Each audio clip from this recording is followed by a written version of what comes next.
ኢየሱስን ተቀበል ይላል እንዴ? እኛ እኮ ኢየሱስን የተቀበልነው እኮ ከድንግል ማርያም እጅ እኮ ነው። ሐዋርያት ባያስተምሩ ይኖረው ድንግል ማርያም ሰው አትመስለኝም ነበር ብሏል። ለምን ሲል ንጽህና ድንግልና ቢከብደው። አባ ዮሐኒ ዘአክሱም ኢየሱስ ማ ዘሐይቅን ተክቷል። ኢየሱስ ማ ዘሐይቅ አባ ተክለ ሃይማኖት ዘኢቲሳን ተክቷል። ጻድቁ አቡነ ተክለ ሃይማኖት 12 ደቀ መዛሙርቱን ተክቷል።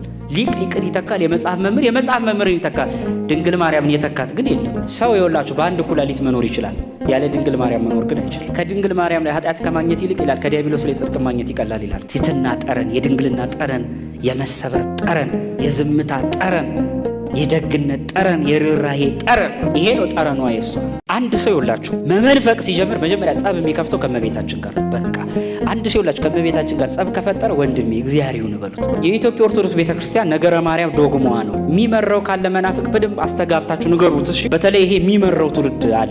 ይሄን ትውልድ የሰሩ ገድላት ናቸው። ይሄን ትውልድ የሰሩ ድርሳናት ናቸው። የትናንት ታሪክ ያነብና ተክልዬን ለመሆን የሚያስብ ትውልድ ይፈጠራል። ሰማዕታት ከከፈሉት ዋጋ ቀጥሎ በቤተክርስቲያን ታሪክ ውስጥ ትልቅ ዋጋ የከፈሉ ሰማዕታት መጻሕፍቶቻችን ናቸው። ኢትዮጵያ ጋር በየታሪኮቹ ውስጥ አንድ የማይረግ ገሌን ገደሉ፣ ካህን ገደሉና አጠገቡ ላይ መጻሕፍትን አቃጠሉ የሚል ነገር አለ። ስለዚህ ምንድን ነው እኛ ያልገባን ነገር አለ ማለት ነው።